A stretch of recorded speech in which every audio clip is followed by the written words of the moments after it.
Best attitude towards accounting with Pioneer. ना award चाहिए ना रिवार्ड चाहिए, मेरा बच्चा टॉपम टॉप चाहिए। चलो आज फिर कुछ नया हो जाए। आज अपन बात करेंगे calculation of interest on partners drawings. जब भी कोई पार्टनर्स अपने बिजनेस में से अपने पर्सनल यूज के लिए कोई पैसा, कोई अमाउंट, कोई असेट्स, कोई प्रॉपर्टी, गुड्स विड्रॉ करता है तो हम ड्राइंग्स पे इंटरेस्ट चार्ज कर सकते हैं एज पर एग्रीमेंट। बराबर। कुछ छोटे छोटे प्यारे प्यारे पॉइंट अपन डिस्कस करते हैं। पहले interest on drawings to be charge as per agreement. जैसा कि मैंने अभी फरमाया, ड्राइंग्स पे इंटरेस्ट जब भी चार्ज करेंगे जब एग्रीमेंट होगा। In absence of any agreement interest not to be charge on drawings. Agreement नहीं है तो ड्राइंग्स पे इंटरेस्ट चार्ज नहीं करेंगे। Interest will be charge for full years if there is instruction to calculate full year interest irrespective of trade. जब question में clear कहा हो कि drawings during the year by partners interest to be charge on drawings for full year irrespective of trade, time को consider ना करते हुए, तो हम पूरे साल का इंटरेस्ट चार्ज करेंगे। कछु नहीं कहा होगा interest will be charge for 6 month if date of withdraw is not specified. जब ड्राइंग्स की डेट नहीं दे रखी है कि किस किस डेट पे कितना कितना अमाउंट विथड्रॉ करा है, तो फिर जो ड्राइंग्स ड्यूरिंग द ईयर का अमाउंट है उस अमाउंट पे हम हाफ ईयर का 6 मंथ का इंटरेस्ट चार्ज करेंगे। बराबर। Next point, interest to be charge on the basis of product method if different amount are withdrawn on different dates। मैंने अभी आपको इंटरेस्ट ऑन कैपिटल के कैलकुलेशन में भी सिखाया था। मैंने बताया था कि कोई सा भी इंटरेस्ट कैलकुलेट करना हो, interest on drawings, interest on capital, interest on deposit, interest on loan, different dates है, डिफरेंट अमाउंट है, तो सबसे सुटेबल मेथड होती है प्रोडक्ट मेथड। कौन सी मेथड? Product method. कभी कभी एक फिक्स अमाउंट हम एक फिक्स डेट पे मंथली बेसिस पे विड्रॉ करते हैं, कहीं डिपॉजिट्स करते हैं, तो उस पे इंटरेस्ट कैलकुलेट करने का बिल्कुल शॉर्ट में स्वीट तरीका है कि हम इन 3 पॉइंट पे गौर करें। कोई भी व्यक्ति हर एक फिक्स डेट पे, यदि वो फिक्स डेट जो है beginning of the month, her month की पहली तारीख हो, तो हम उस ड्राइंग्स के सिंगल अमाउंट पे 6.5 मंथ का इंटरेस्ट चार्ज करेंगे। ठीक है। यदि वो डेट मिड डेट है, हर महीने के बीच में at the mid of month, तो हम 6 मंथ का इंटरेस्ट कैलकुलेट कर लेंगे सिंगल अमाउंट पे, मंथली वाला सिंगल अमाउंट पे 6 मंथ का इंटरेस्ट। ठीक है। और यदि हर मंथ के एंड में at the end of each month, तो फिर हम 5.5 मंथ का इंटरेस्ट कैलकुलेट कर लेंगे सिंगल अमाउंट पे, मंथली अमाउंट पे। ये ध्यान रखना, इसको कैसे यूज करना है मैं अभी आपको क्वेश्चन कराते समय एक्सप्लेन करूंगा। First day of each month 6.5 month का इंटरेस्ट सिंगल अमाउंट पे, last day of each month 5.5 month का इंटरेस्ट सिंगल अमाउंट पे, मंथली अमाउंट पे, और mid day of each month तो 6 मंथ का इंटरेस्ट सिंगल अमाउंट पे, मंथली अमाउंट पे। ठीक है। तो ये आपका टोटल पूरे साल का इंटरेस्ट आपके सामने आ जाएगा। ये 60 ट्रिक है, बस ध्यान रखना। अभी इसको एक्सप्लेन करता हूं मैं। चलो छोटे छोटे क्वेश्चन लेके अपन डिस्कस करते हैं, बातें करते हैं प्यारी प्यारी। Question first, A and B are partners, their drawings rupees 15,000 and 20,000 respectively. Calculate interest on drawings 5% per annum for full year. तुमने बोला पूरे साल का इंटरेस्ट कैलकुलेट कर लो इररिस्पेक्टिव ऑफ टाइम, टाइम को कंसीडर करे बिना, ध्यान दिए बिना। 15,000 का 5%, तो फार्मूला आप लगाना चाहो तो लगा सकते हो, अमाउंट इनटू रेट अपॉन 100। तो 15,000 का 5% 750 होगा, एंड 20,000 का 5% 1000 होगा। ये दोनों का इंडिविजुअल इंटरेस्ट आ गया। तो ड्राइंग्स का सिंगल अमाउंट दिया है और पूरे साल का इंटरेस्ट कैलकुलेट करना हो, टाइम को कंसीडर नहीं करना, तो सिंपल है।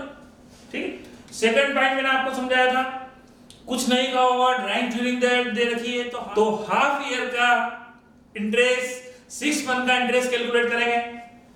A and B are partners, their drawings are 15,000 and 20,000 respectively. Calculate interest on drawings 5% per annum. अब यहाँ नहीं कहा है कि फुल ईयर का, irrespective of time. तो ठीक है, फिर हम 6 मंथ का हाफ ईयर का इंटरेस्ट कैलकुलेट करेंगे। हमेशा ध्यान रखना, amount into rate into time upon 100, तो 6 मंथ का तो 6/12, तो 15,000 का 5% इंटू 6/12, तो ये हो जाएगा 375, और 20,000 का 5% 6 मंथ का हो जाएगा 500, बराबर है। चलो नेक्स्ट क्वेश्चन देखते हैं। Interest will be charge for 6.5 month if equal amount are withdrawn on first day of each month throughout the year. जैसा अभी मैंने आपको एक्सप्लेन करा है कि एक फिक्स अमाउंट एक फिक्स डेट पे मंथली बेसिस पे यदि हम विथड्रॉ करते हैं तो 60 ट्री के बिल्कुल सिंपल अप्रोच है, सिंपल मेथड है। तो हर मंथ की एक फिक्स डेट पे वो अगर ड्राइव्स करता है, डिपॉजिट्स करता है, तो इंटरेस्ट ओरली कैलकुलेट कर सकते हैं अपन। Himanshu, one of the partner, has withdrawn 3,000 per month. Calculate interest on drives 10% per annum if he withdraw first day of every month. First day मतलब 6.5 मंथ का इंटरेस्ट, ठीक है। तो 3,000 पे 10% 300 इंटू 6.5, 3,000 का 10% 300 इंटू 6.5, ये सीधा आंसर आ गया। 3,000 3,000 3,000 पूरे 12 महीने में 12 मंथ्स में उन्हें विड्रॉ करें, तो 3,000 का 10% 6.5 मंथ का सीधा आंसर आ गया अपना 1,950, ठीक है। Next question, interest will be charge at the specified rate for 6 months if the amount are withdrawn in the middle of every month throughout the year.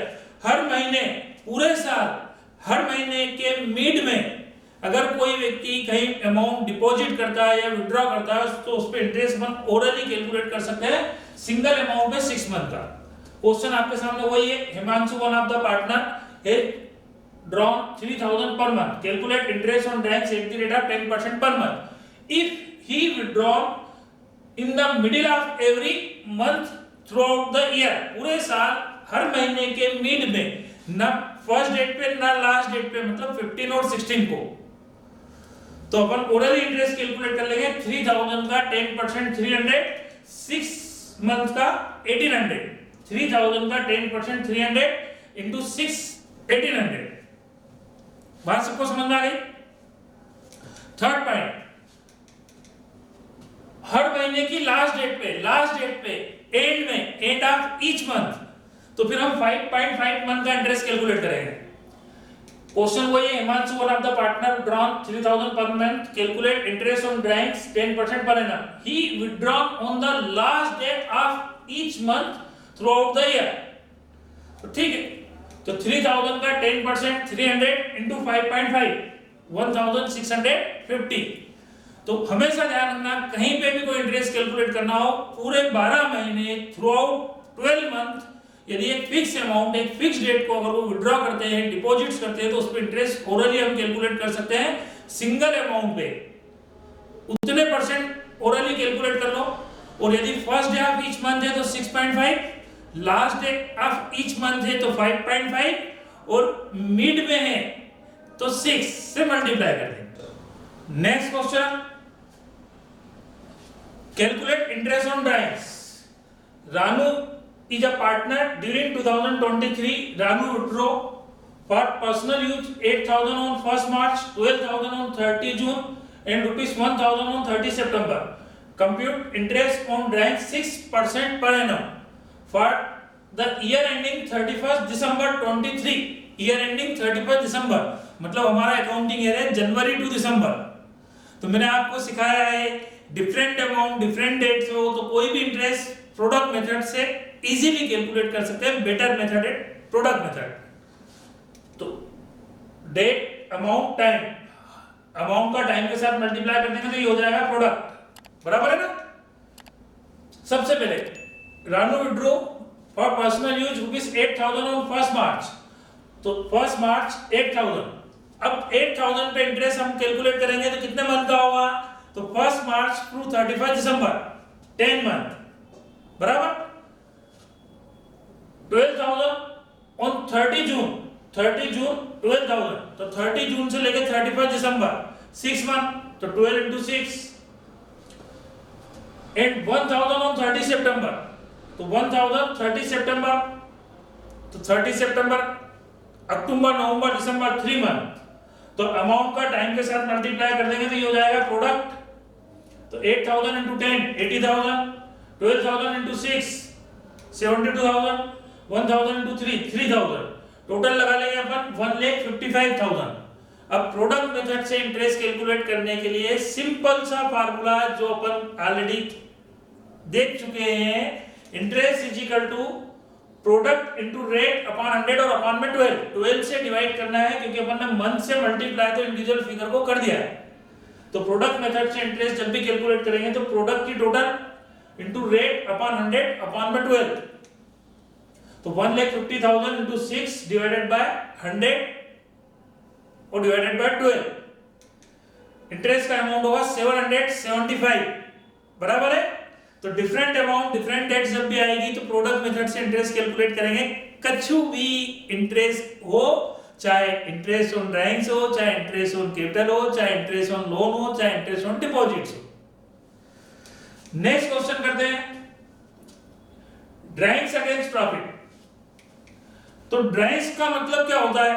सबसे पहले तो अपन ये बात करें तो बिजनेस में से प्रोप्राइटर द्वारा, पार्टनर द्वारा कभी भी अपने पर्सनल यूज के लिए कोई अमाउंट विड्रॉ किया जाता है, कोई प्रॉपर्टी पर्सनल यूज के लिए विड्रॉ की जाती है, एनी आइटम अगर बिजनेस में से विड्रॉ किया जाता है पर्सनल यूज के लिए तो वो ड्राइंग्स माना जाता है।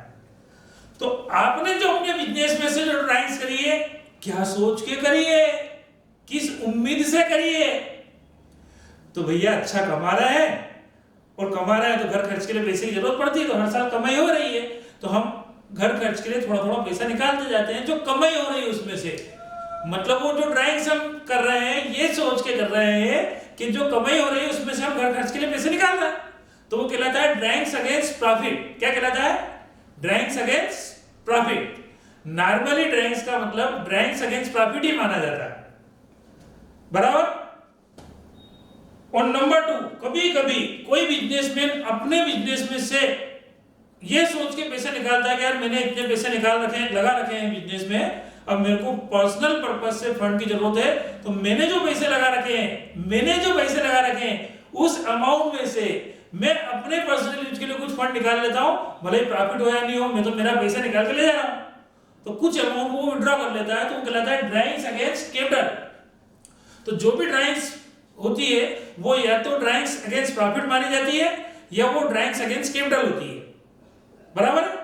नॉर्मली कुछ नहीं कहा हो तो हम उसको ड्राइंग्स अगेंस्ट प्रॉफिट मान के चलते हैं। ड्राइंग्स अगेंस्ट कैपिटल होगा तो वो क्वेश्चन में क्लियर कहा होगा, बराबर बात है। दोनों का मतलब मैंने आपको समझा दिया। जब हम कैपिटल अकाउंट बनाते हैं और कैपिटल फ्लक्चुएटिंग है, जब कैपिटल अकाउंट बनाते हैं और कैपिटल फ्लक्चुएटिंग है तो चाहे वो ड्राइंग्स अगेंस्ट प्रॉफिट हो चाहे वो ड्राइंग्स अगेंस्ट कैपिटल हो, दोनों ही कैपिटल अकाउंट में जाएंगे। और जब कैपिटल फिक्स्ड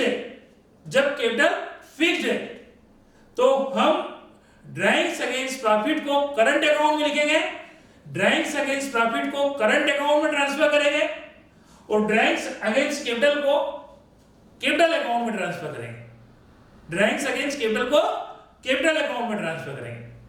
बात समझ में आ गई? इसमें एक और पॉइंट समझने लायक है कि जब हम इंटरेस्ट कैलकुलेट करते हैं as per agreement, interest on capital और इंटरेस्ट ऑन ड्राइंग्स, तो यदि वो ड्राइंग्स अगेंस्ट कैपिटल है तो वो फिगर कैपिटल में एडजस्ट करने के बाद में फिर इंटरेस्ट ऑन कैपिटल कैलकुलेट करेंगे। यदि वो ड्राइंग्स अगेंस्ट कैपिटल है तो कैपिटल का एडजस्टमेंट करने के बाद इंटरेस्ट कैलकुलेट करेंगे कैपिटल पे बराबर। और यदि वो ड्राइंग्स अगेंस्ट प्रॉफिट है तो जैसे इंटरेस्ट ऑन ड्राइंग्स कैलकुलेट करते हैं वैसे इंटरेस्ट ऑन ड्राइंग्स कैलकुलेट करेंगे। कैपिटल में उसको कुछ भी प्लस माइनस नहीं करेंगे, नको करेंगे, बराबर है। तो अपना आज का ये लेक्चर यहाँ हम एंड करते हैं। आज हमने बात करी है इंटरेस्ट ऑन ड्राइंग्स के बारे में। ठीक है, थैंक यू।